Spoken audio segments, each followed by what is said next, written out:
Marcus Chun adjusted his worn baseball cap as he stepped off the transport shuttle, his boots clanking against the metallic deck of Kepler Station. The massive space station orbited a gas giant in the Vega system, serving as the galaxy's most prestigious xenological research facility. To most beings in the galaxy, it was known simply as the zoo, though not because it housed animals. The station curator, a tall, blue-skinned Altarian named Veltar, glided forward on 6 spindly legs. His 4 eyes blinked in sequence as he examined the human's personnel file on his neural display. "You are the new maintenance technician?" Veltar's voice carried the musical quality typical of his species, but Marcus detected uncertainty beneath the melodic tones. "That's me," Marcus replied, extending his hand before remembering that most aliens found the gesture strange. He lowered it awkwardly. "Marcus Chun, reporting for duty." Veltar's upper eyes narrowed while his lower ones continued reading. "Your species designation shows human, classification, unknown predator class. This is most unusual. We typically employ herbivorous species for maintenance work. Predators can be unpredictable around our specimens." Marcus chuckled, a sound that made Veltar's skin shift from blue to a worried purple. "I think there's been some kind of mistake in your files. Humans aren't really predators. We're more like omnivores. We eat plants and meat, sure, but we're not exactly hunting prey all day." The Altarian's 4 eyes focused on Marcus with laser intensity. "Your species evolved as pursuit predators. Your forward-facing eyes, your persistence hunting capabilities, your pack coordination. These are not the traits of a peaceful omnivore." "Look, I just fix broken equipment and clean things," Marcus said, shrugging. "I'm about as dangerous as a house cat."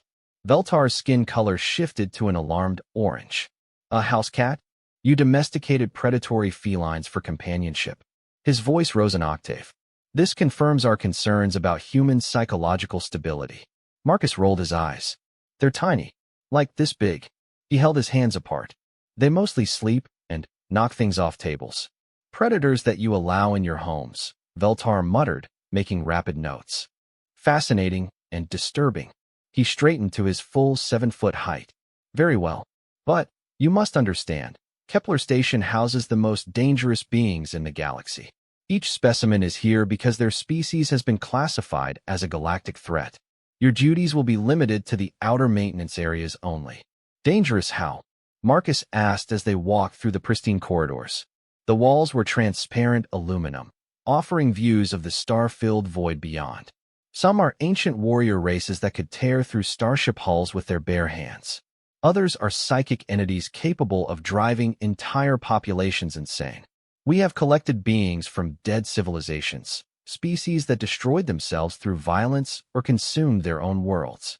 Veltar's voice dropped to barely above a whisper. "And then there is the Apex." The Apex? A creature from the Andromeda Galaxy. It arrived here in what remained of a generation ship, the sole survivor of its species. The ship's logs indicated that it had systematically hunted and consumed every other being aboard, over 50,000 souls from 17 different species. Veltar stopped walking and turned all 4 eyes to Marcus. "It has been in isolation for 3 years. No being has dared to approach its containment area." Marcus whistled low. "That does sound pretty dangerous. What's it look like?" We do not know. It remains in the shadows of its habitat.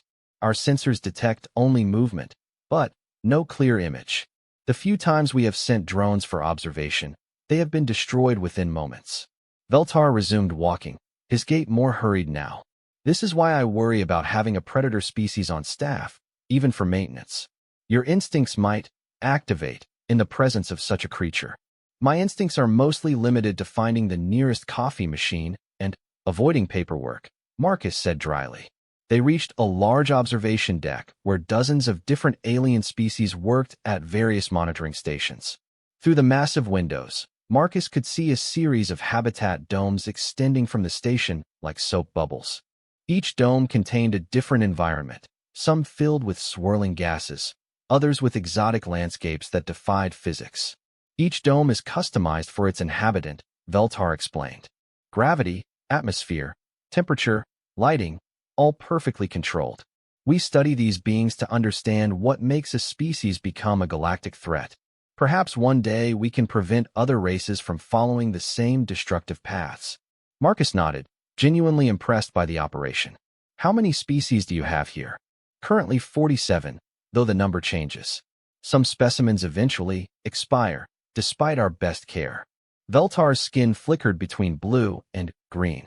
The stress of isolation, combined with their violent natures, tends to be fatal over time. That's kind of sad, Marcus said quietly. Sad. Veltar looked puzzled. These are dangerous predators. Killers. Destroyers of worlds. Yeah, but they're also the last of their kinds. Must be lonely. Veltar stared at Marcus for a long moment, his skin cycling through several colors before settling on a confused yellow. You pity them? I guess. I mean, imagine being the last human alive, stuck in a box where everyone's afraid of you. That would mess with your head pretty badly. But they are predators, Veltar repeated, as if this explained everything. So are dolphins, and they're some of the friendliest animals on Earth. Being a predator doesn't automatically make you evil. Marcus gestured toward the habitat domes. Maybe some of these guys just need someone to talk to. The color drained from Veltar's skin entirely, leaving him an alarmed white. Talk to them. Are you suffering from some form of neural damage? These beings would kill you without hesitation. Probably, Marcus admitted cheerfully. But you never know until you try, right? Veltar made a strangled sound that might have been laughter or terror. I am beginning to understand why humans are classified as an unknown predator class. Your species appears to be completely insane. Marcus grinned. That's what makes us interesting. As they continued the tour, Marcus found himself glancing back at the habitat domes, particularly the one Veltar had identified as the apex's containment. Something dark moved within the shadows of that dome, too quick and fluid for Marcus to make out any details. But, for just a moment, he could have sworn he saw a pair of eyes looking back at him. Large, intelligent eyes that seemed almost curious. 3 days into his new job, Marcus had settled into a comfortable routine. The maintenance work was straightforward, checking atmospheric processors, calibrating gravity generators, and ensuring the habitat domes remained perfectly sealed. Most of the alien staff gave him a wide berth, which he found more amusing than offensive. They think I'm going to go berserk and eat someone, he told his coffee mug during his morning break, sitting in the small human-compatible cafeteria section. If they only knew the most violent thing I've done this week was kill a spider in my quarters. His comm unit chirped with a new work order. Marcus glanced at the display and frowned. Atmospheric recycling unit malfunction, Dome 47. He pulled up the station schematic and felt his stomach drop. Dome 47 was the apex's habitat. Marcus made his way to the maintenance supervisor's office, where a nervous Centaurian named Clef worked behind a desk piled high with repair requests. Hey Clef, about this work order for Dome 47. Marcus began. All 6 of Clef's eyes snapped to attention, and his horse-like body took a step backward. You cannot refuse the assignment. Maintenance protocols clearly state I'm not refusing anything. Marcus interrupted. I just wanted to know what kind of atmospheric mix I'm dealing with. Don't want to accidentally poison anything. Clef's relief was visible as his first settled back down. Standard Class M atmosphere, nitrogen, oxygen, trace gases. Similar to your homeworld, actually. The recycling unit has been malfunctioning for 6 days. The atmospheric quality is degrading slowly. 6 days? Why hasn't anyone fixed it yet? Clef's ears flattened against his head. No one volunteers to work near the apex. Even our robotic maintenance units have been destroyed when they approach the dome. What about the safety protocols? Containment barriers, remote work capabilities? The habitat is designed to be naturalistic. The creature can observe our repair work through the transparent sections. Previous attempts have resulted in aggressive displays that damaged both our equipment and the dome's structural integrity. Clef handed Marcus a thick data pad. The creature has been without proper air filtration for nearly a week. If we do not act soon, it will begin to experience respiratory distress. Marcus scanned the technical specifications. The repair would require him to work on an external access panel just outside the dome's transparent wall. The apex would be able to see him clearly. What's the worst that's happened to a repair tech? The creature has never actually harmed anyone. Clef admitted reluctantly. But its aggressive displays are intense. The last technician, a very brave Kandorian, suffered severe psychological trauma and requested immediate transfer off the station. What kind of aggressive displays? Roaring, charging at the barriers, striking the walls with enough force to create hairline fractures in reinforced transparent aluminum. Clef's voice dropped to a whisper. Some techs report feeling as if they are being hunted, even though the containment is absolute. Marcus nodded thoughtfully. All right, I'll take care of it. Just get me the right tools and a standard atmospheric suit. Clef stared at him. You will actually approach the apex's habitat? Voluntarily. The job needs doing, and that thing needs fresh air. Besides, I'm curious. Marcus grinned. Always wanted to see what the galaxy's most dangerous predator looks like. An hour later, Marcus floated outside the station in a maintenance pod, tethered to the dome's exterior by magnetic grapples. The transparent wall offered a perfect view into the habitat, a carefully crafted environment of rocky outcroppings, artificial caves, and bioluminescent plant life that cast everything in an eerie blue-green glow. Testing communications, Marcus said into his helmet mic, "Control, do you read me?" "We read you clearly, Marcus," came Veltar's nervous voice. "Reminder that emergency extraction is available at your request. Simply activate your beacon." "Copy that." Marcus began unpacking his tools. The atmospheric recycling unit was mounted on the dome's exterior, just above a large transparent section that looked directly into what appeared to be the habitat's main living area. As Marcus worked, removing the access panel and running diagnostics, he found himself glancing into the dome frequently. The habitat was beautifully crafted. Whoever designed it had really tried to create a comfortable environment. But it was also clearly empty. No movement, no sign of life. "Weird," Marcus muttered. "Where is this thing?" He was halfway through replacing a corroded filter when he felt it. That familiar sensation of being watched. Marcus looked up from his work and froze. A massive shape sat in the shadows of an artificial cave opening, perfectly still. In the dim bioluminescent light, Marcus could make out a sleek, powerful form covered in what looked like dark fur or scales. The creature was easily 8 feet tall, even in its sitting position, with long, muscular limbs that ended in hands bearing prominent claws. But what struck Marcus most were the eyes. Large, golden, and unmistakably intelligent. They watched his every movement with an intensity that should have been frightening. Instead, Marcus found himself fascinated. "Well, hello there," he said softly, though he knew the creature couldn't hear him through the vacuum of space. The apex tilted its head slightly, and Marcus could swear he saw curiosity in those golden eyes.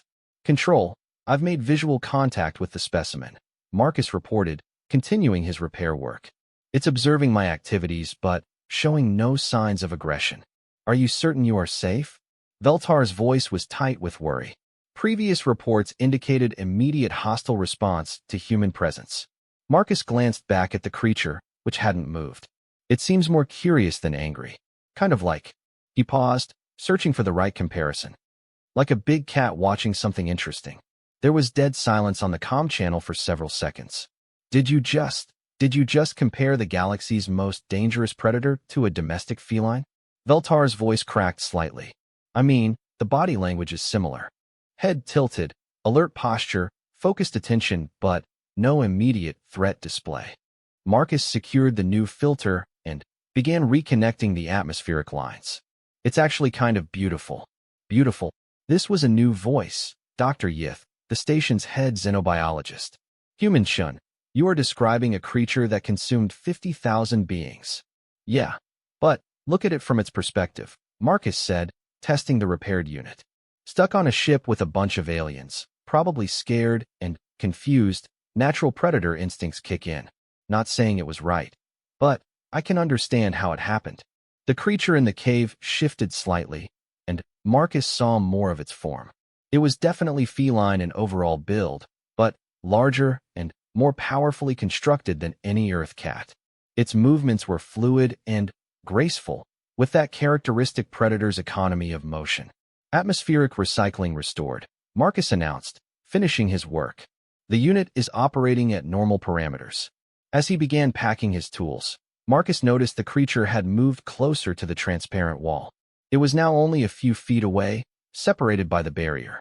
Up close, he could see fine details, intricate patterns in its dark coat, the way its ears swiveled to track sounds, the obvious intelligence in its expression. On impulse, Marcus raised his hand and pressed it against the transparent wall.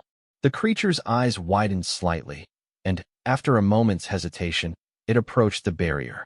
Slowly, carefully, it raised one massive hand and placed it against the wall directly opposite Marcus's palm. For a long moment, human and apex predator regarded each other through the transparent barrier. Marcus could see the loneliness in those golden eyes, the desperate hunger for contact with another intelligent being. "I'll be back," Marcus whispered, knowing the creature couldn't hear him, but somehow feeling it understood. When Marcus returned to the station, he found the entire observation deck in chaos. Every monitor was displaying readings from the apex's habitat, and dozens of xenobiologists were arguing in multiple languages. "What's all the excitement about?" Marcus asked as he removed his helmet. Veltar turned to him, his skin cycling rapidly through the entire color spectrum. "The creature, after you left, it has been exhibiting completely unprecedented behavior. Such as, it moved its sleeping area to the transparent wall where you were working. It has been sitting there for the past hour, facing outward, as if..." Veltar struggled with the words. "As if it's waiting for someone to come back," Marcus finished quietly. The observation deck fell silent. Every alien eye turned to stare at the human maintenance worker who had just casually accomplished what 3 years of xenobiological research could not. Dr. Yith, a crystalline being whose faceted surface reflected rainbow patterns, stepped forward. "How did you do it? What technique did you use to calm the creature?" Marcus shrugged. "I treated it like a person instead of a monster. Turns out that makes a difference." The next morning brought an emergency meeting in the station's main conference room. Marcus found himself surrounded by the galaxy's top xenobiologists, all of whom seemed to view him as either a miracle worker or a dangerous lunatic. He wasn't sure which interpretation worried him more. "The specimen has not moved from the transparent barrier in 18 hours, Dr. Yith announced, her crystalline form casting rainbow patterns across the table. "It appears to be exhibiting behavior consistent with waiting." "Waiting for what?" asked Dr. Corvain, a massive bear-like creature whose species had achieved spaceflight through pure intellectual development rather than opposable thumbs. "For me, probably," Marcus said, stirring his coffee. "We made some kind of connection yesterday." Station Director Omel, a dignified elderly Valerian whose blue skin was marked with the wisdom tattoos of her rank, leaned forward. "Human Shin, we need to understand what happened during your repair work. The Apex has been completely unresponsive to all previous attempts at interaction. Maybe because you've been treating it like a specimen instead of a person?" Marcus suggested. "I mean, you literally call this place the zoo and refer to intelligent beings as specimens. That would make me pretty hostile too." The conference room erupted in overlapping conversations as different species debated the ethics of xenological research. Director Omel raised one elegant hand for silence. "The designation is for classification purposes only. These beings are dangerous. The Apex alone eliminated an entire generation ship." "Right, but why?" Marcus set down his coffee cup. What drove it to that? Was it defending itself? Was it starving? Was it having some kind of psychological breakdown from being trapped in space with alien species it couldn't communicate with? Veltar's skin shifted to an uncomfortable orange. The ship's logs were incomplete. Much of the data was corrupted or destroyed. So you don't actually know what happened. You're just assuming it went on some kind of murder spree for fun. Marcus looked around the table. Has anyone here actually tried to communicate with it? Communication attempts would be extremely dangerous, Dr. Yith protested. The creature shows clear predatory characteristics.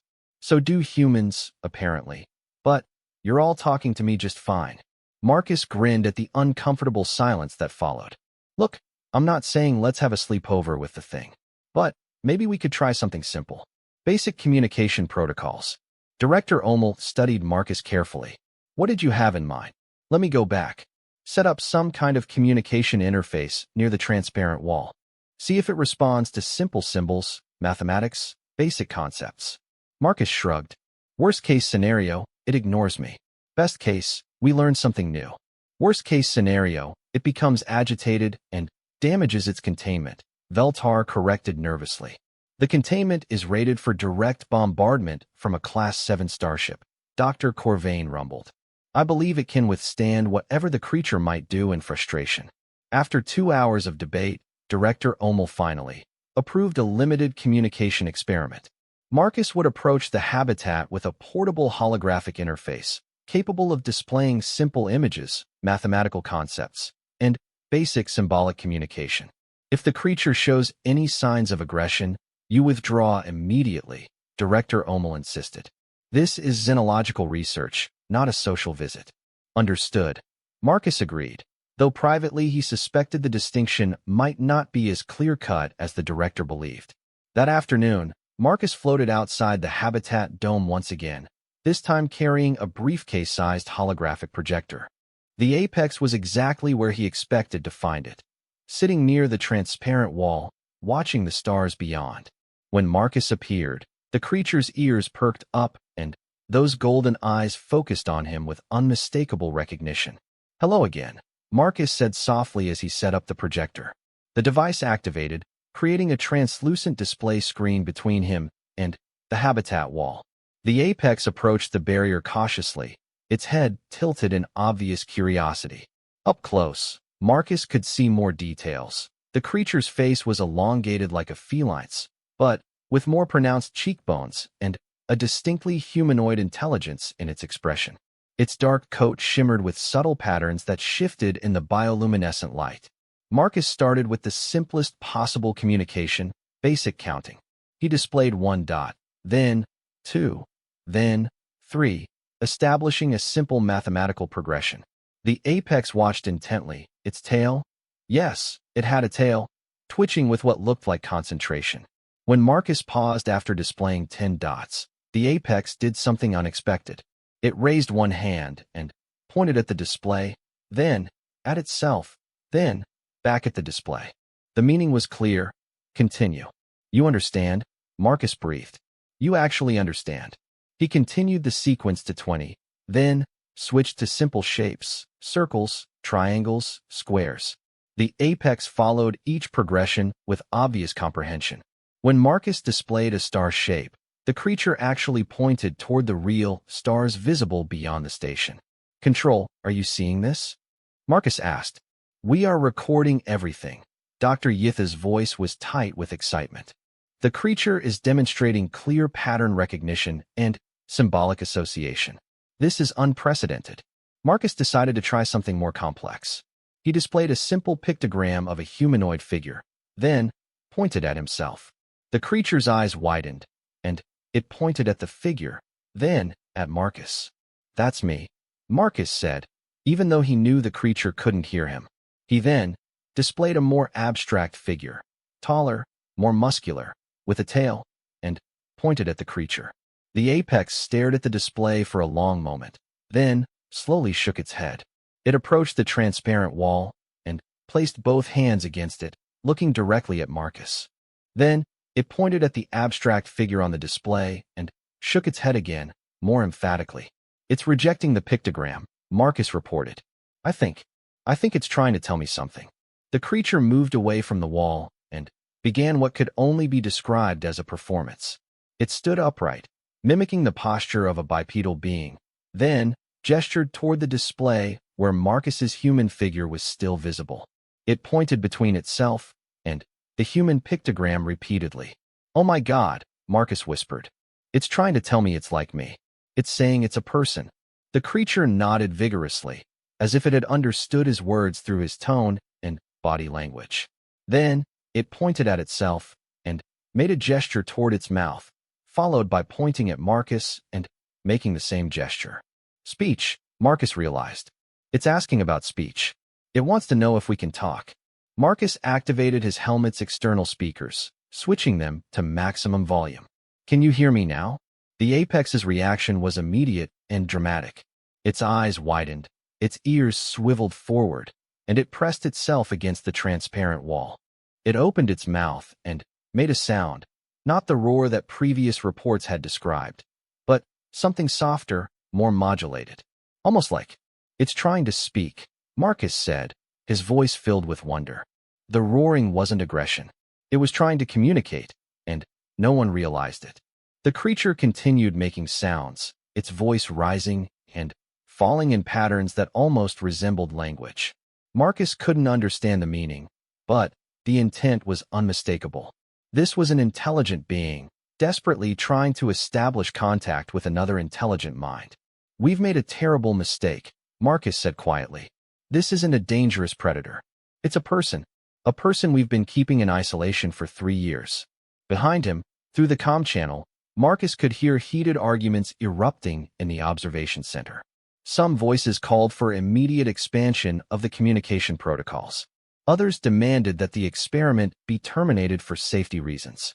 But Marcus only had eyes for the creature in front of him, a being whose loneliness and intelligence shone clearly in its golden eyes. A person who had been waiting 3 years for someone to treat it like a person. Marcus placed his hand against the transparent wall again. The apex immediately mirrored the gesture, their palms separated only by the barrier that kept them apart. "I'm going to help you," Marcus promised. "I'm going to make them understand." The creature's expression changed, and for the first time since Marcus had seen it, the apex smiled. It was a predator's smile, full of sharp teeth, but the expression was unmistakably one of hope and gratitude. In the observation center, alarms began to sound as xenobiologists detected massive changes in the creature's neurological patterns. But Marcus barely heard them. He was too busy watching as the galaxy's most feared predator pressed its forehead against the transparent wall and began to weep. Tears of relief, Marcus realized. The tears of someone who had finally been recognized as more than just a monster. The emergency session of the Galactic Ethics Council convened within 6 hours of Marcus's communication breakthrough. Representatives from 47 species participated via quantum entanglement communication, their holograms filling the station's largest conference hall. Marcus sat at the defendant's table, feeling distinctly like he was on trial. "The human claims that specimen Apex 001 is exhibiting signs of sapient intelligence," announced Counselor HFY, her insectoid mandibles clicking with disapproval. "This assertion contradicts 3 years of careful observation and classification." "Because you never tried to communicate with it," Marcus replied firmly. "You just watched it like it was an animal in a zoo."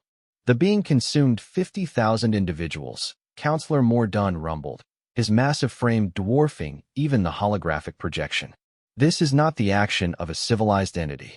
"We don't know the circumstances," Marcus shot back. What if it was defending itself? What if there was a breakdown in communication that led to violence? What if it was starving and had no choice? Director Omel activated a holographic display showing the recovered data from the generation ship. The ship's logs indicate a systematic hunting pattern. The creature eliminated different species in order of size and threat potential, or in order of perceived danger to itself. Marcus countered. "Look, I'm not saying it didn't kill those people. I'm saying we need to understand why before we write it off as a monster." Dr. Yitha's crystalline form chimed softly as she spoke. "The communication session has provided unprecedented data. The entity demonstrates clear mathematical comprehension, symbolic reasoning, and emotional expression. These are hallmarks of sapient intelligence. Intelligence does not negate dangerousness," Counselor HFY clicked. "Many sapient species have been classified as galactic threats."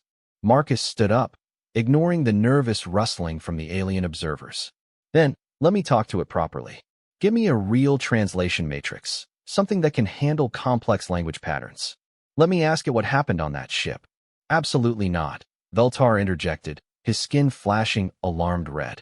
"Direct communication with an uncontained apex predator violates every safety protocol. It's not uncontained. It's behind a barrier that could stop a starship. And it's not just an apex predator, it's a person." Marcus looked around the room, meeting the eyes of dozens of different species. "How many of you are predators? How many of your ancestors hunted for survival?" The uncomfortable silence that followed spoke volumes. "The difference," Counselor Mordun finally said, "is that our species evolved beyond their predatory instincts. We developed civilization, law, moral frameworks. How do you know this being didn't?" How do you know its species hadn't developed those same things before whatever happened to them happened? Marcus gestured toward the display showing the derelict generation ship. Maybe we're not looking at a monster. Maybe we're looking at the traumatized survivor of a species extinction. Dr. Corvain, who had been silent throughout the debate, finally spoke. The human raises valid scientific questions. We cannot claim to understand the entity without attempting proper communication. The risks Veltar began. The risks are minimal. Dr. Corvain interrupted with a rumbling growl. And the potential knowledge gained could be immense. We know almost nothing about Andromedan species development. This could be our only chance to study an advanced extragalactic intelligence. After 4 hours of debate, the council reached a compromise. Marcus would be allowed to attempt translation-assisted communication with the Apex, but under strict conditions. The interaction would be limited to 1 hour, conducted through the transparent barrier, with emergency containment protocols standing by. 2 days later, Marcus found himself back at the Habitat Dome, this time accompanied by the most advanced translation AI in the galaxy. The device, roughly the size of a briefcase, could analyze vocal patterns, attempt linguistic reconstruction, and provide real-time translation for over 10 million known languages. The Apex was waiting for him, sitting in its now familiar spot near the transparent wall. When Marcus appeared, the creature's entire demeanor brightened. It approached the barrier eagerly, placing both hands against the transparent surface. "Hello," Marcus said clearly into the translation device. The AI hummed for several seconds, analyzing the word's structure and meaning, then projected a series of tonal sounds toward the habitat's internal speakers. The Apex's ears swiveled toward the speakers, its eyes widening with understanding. After a moment, it opened its mouth and made a careful, deliberate sound. The translation AI processed the response and spoke in a warm, melodic voice. "Hello, small star friend." Marcus felt a chill run down his spine. "Star friend." The creature made another series of sounds, and the AI translated. "You move between the stars, as we once did. You are friend to small one who is lost." "Small one who is lost," Marcus repeated. That's you, isn't it?" A confirmation sound, translated as yes, with undertones of sadness. "What's your name?" Marcus asked. The response was a complex series of sounds that the AI struggled with before settling on. Lykervi the Far Walker, cub of Shintai the Night Singer, blood of the star hunters who walked between worlds before the silence came. Marcus felt his throat tighten. The being had a name, a lineage, a culture. "What happened to your people, Lykervi?" The creature, Lykervi, sat back on his haunches, his golden eyes growing distant. When he spoke, his voice carried a weight of grief that the translation AI rendered as a soft, mournful tone. "The void sickness came to our worlds, started as whispers in the deep places where starlight does not reach, spread like hunger through our cities, our ships, our people, made them wrong, made them hunger for things that should not be hunted." "A plague?" Marcus asked. "Not flesh sickness, mind sickness, soul sickness." Lykervi's voice grew stronger. "Those touched by it lost themselves, became creatures of pure hunger, killing not for survival but for the joy of death itself. We called them the Hollow Ones." Marcus watched the alien's expression, seeing pain and loss that needed no translation. "Your people fought them?" "We tried. But the sickness spread faster than our ships could carry us. World after world fell silent. Finally, the great packs gathered all who remained, every ship, every clan, every survivor, and fled to the great dark between stars." "The generation ship," Marcus breathed. 17 species, united in desperation. "We thought we had escaped the sickness." Lykervi's ears drooped. "We were wrong. Some carried it within them, sleeping, waiting. When it woke." The creature was silent for a long moment before continuing. "The first ones changed during the sleep cycle. I woke to screaming, to the sound of claws on metal, to the smell of blood in the airflow. The Hollow Ones were aboard our last sanctuary. What did you do?"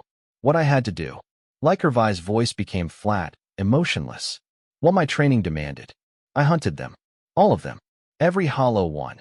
Every being that showed signs of infection. Every potential vector for the sickness." He looked directly at Marcus. I became the monster they feared, to save the few who remained. But there were no survivors, Marcus said quietly. The sickness was already in the ship's systems. In the air, the water, the food. Everyone would have turned eventually. Lykervai's massive hands clenched into fists. I made the choice to end it quickly rather than let them suffer the transformation. 50,000 souls, gone in mercy rather than madness. Marcus stared at the being before him, seeing not a monster, but a warrior who had carried an impossible burden. You were trying to save them. I was the Farwalker, the Pax Hunter, trained from birth to protect our people from threats they could not face themselves. Even when the threat was what they would become. Lykervai's voice broke slightly. I became the last guardian of a dead civilization, carrying the guilt of their ending so they would not carry the shame of what the sickness would have made them. The translation AI fell silent as both beings contemplated the weight of that revelation. In the observation center, Marcus knew, dozens of xenobiologists were scrambling to reassess everything they thought they knew about the being they had feared. The ship's logs, Marcus said finally. They showed systematic hunting. I documented everything. Every death, every choice, every moment of the ending. Someone had to bear witness. Someone had to remember what they were before the sickness took them. Lykervai placed his hand against the barrier again. I have been alone with their memory for so long, small star friend. You are the first to see me as more than the death I carry. Marcus pressed his palm against the transparent wall, matching the alien's gesture. You're not alone anymore, Lykervai. We see you. We understand. For the first time in 3 years, the galaxy's most feared predator smiled with genuine happiness rather than mere relief. Then, perhaps, he said softly, there is hope yet for the small star friends who fear the dark as much as my people once did. 6 months after first contact, Kepler Station had transformed from a research facility into something unprecedented in galactic history, a rehabilitation center for traumatized apex intelligences. The change began with Lykervai, but it hadn't ended there. Marcus walked through the new common area, a massive transparent dome where carefully monitored beings could interact under controlled conditions. The sight still amazed him. Creatures that had been classified as galactic threats now engaged in what could only be described as therapy sessions. Lykervai sat near the center, his imposing form relaxed as he spoke with a crystalline entity from Dome 23. A being whose species had supposedly destroyed themselves through psychic warfare. The crystal creature, who had chosen the name Harmony of Shattered Light, projected soft musical tones that Lykervai seemed to find soothing. Hard to believe that 6 months ago, we thought they'd try to kill each other, Dr. Yith observed, her own crystalline form resonating in harmony with their conversation. Hard to believe we kept them isolated for so long, Marcus replied, watching as a third being joined the group. A massive insectoid from Dome 31 whose species had allegedly consumed their own homeworld in an endless feeding frenzy. The insectoid, who called himself Last Hunger-Seeking Peace, had revealed that his people's consumption had actually been a desperate attempt to prevent their world from being infected by the same void sickness that had destroyed Lykervai's civilization. Director Omel approached them, her expression thoughtful. The Galactic Council wants another full report. They're still struggling to accept that we've rehabilitated 43 of the 47 specimens. 44, Marcus corrected with a smile. Veltar just confirmed that Echo of Distant Thunder has agreed to join the group sessions next week. The director's eyebrows rose. Echo of Distant Thunder was an energy being whose species had supposedly consumed the life force of an entire star system. It had taken months to discover that the being was actually a refugee from a species of stellar gardeners, whose people had sacrificed themselves to prevent a chain reaction that would have destroyed dozens of neighboring systems. That leaves only 3 who refuse interaction, Director Omel mused. Can you blame them? Marcus asked, gesturing toward a distant dome where a shadowy figure remained hidden. After what they've been through, after how we've treated them, some are going to need more time. Dr. Corvain lumbered over, his bear-like form moving with the careful grace of someone navigating around much smaller beings. The council is asking difficult questions about our new protocols. Some members are concerned that we're being too trusting. Some members are concerned that they might have to reassess their own prejudices, Marcus replied bluntly. Half the dangerous predators in our care turned out to be survivors of species-ending catastrophes. The other half were defending their people from threats the Council couldn't even imagine. Not all of them, Dr. Yith reminded him. 3 of our subjects genuinely were violent aggressors before their capture. And all 3 have shown remarkable progress once we started treating their underlying trauma, Marcus pointed out. Turns out that violence is often a symptom, not a cause. Through the transparent dome, Marcus watched as Lycurvi stood and stretched, his massive form moving with the fluid grace that had once terrified xenobiologists. The former Star Hunter had become something of a leader among the rehabilitated beings, his experience with loss and guilt allowing him to connect with others who carried similar burdens. Lycurvi noticed Marcus watching and approached the observation area. Even after months of interaction, some of the staff still tensed when the 8-foot predator moved in their direction. But Marcus just smiled and activated the communication interface. "How are the newcomers adjusting?" Marcus asked. "Slowly, but with hope," Lycurvi replied through the translation matrix. "Harmony of Shattered Light carries deep pain from her people's psychic wars. Last Hunger-Seeking Peace mourns the necessity that drove his people to consume their world to prevent its corruption. But they begin to see that guilt shared is guilt lessened. And you? How are you doing with all of this?" Lycurvi's golden eyes grew thoughtful. "For 3 years, I believed I was the last of my kind, the final witness to my people's ending. But I have learned that every being here carries the memory of loss. We are all the last of our kinds, in one way or another. Together, we create a new kind of pack." Dr. Yith stepped forward. "Lycurvi, the Council wants to know if you would be willing to testify about the void sickness. Your account could help us identify other potential outbreaks." The Great Predator considered this. "If my testimony helps protect the small star friends and others from the sickness that took my people, then, yes. But I will not be displayed as a curiosity or a monster. I speak as an equal, or I do not speak at all." "Of course," Director Omel said quickly. "You would testify as an expert witness, not as a specimen." Marcus felt a warm sense of pride as he watched the interaction. The being that had once been the station's most feared inhabitant was now being consulted as an expert on galactic threats.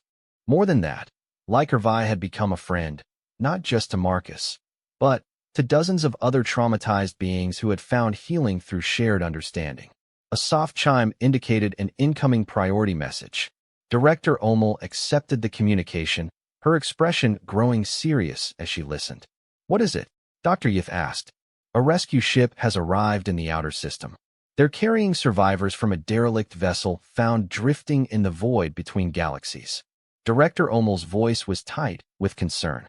"The survivors are unusual. They're requesting permission to approach." Marcus felt a familiar chill. How many survivors? 1. A single being, apparently the sole remaining member of its species.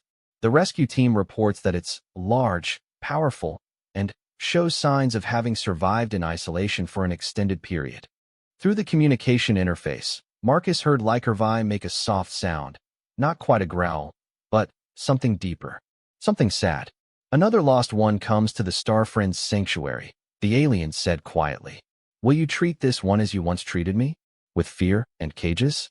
Or will you remember what you have learned?" The challenge in Lycurvi's voice was clear, but so was the hope.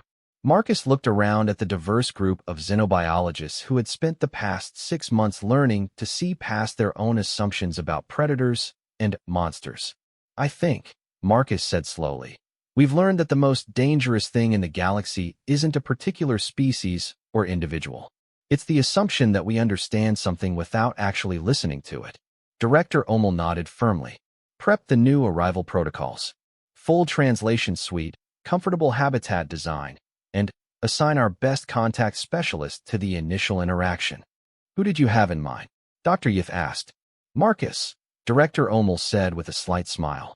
"After all, he seems to have a talent for seeing past the monster to find the person underneath." Marcus watched as Lycurvi pressed his hand against the transparent barrier in their familiar gesture of connection.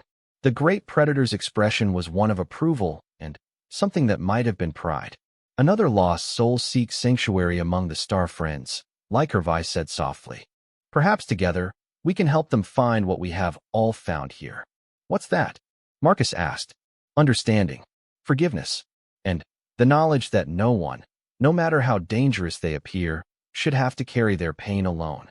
As Marcus prepared for another first contact, another opportunity to look past fear and see the person behind the predator, he reflected on how much the galaxy had changed in 6 months. Not because the dangerous beings had become less dangerous, but because they had learned to channel that danger toward protection rather than destruction. In the end, Marcus thought, that might be the most human thing of all, the ability to see potential for good in even the most feared predators. After all, humans themselves were predators once, before they became something more. The rescue ship was still hours away, but Marcus was already planning his approach. Somewhere in the dark between stars, another lost soul was coming home to a place where monsters were revealed to be people, and people learned to heal together. The galaxy was becoming a more dangerous place, Marcus realized with a smile. Dangerous for prejudice, dangerous for fear, and dangerous for the kind of thinking that saw only monsters where persons might be hiding. It was exactly the kind of danger the universe needed more of.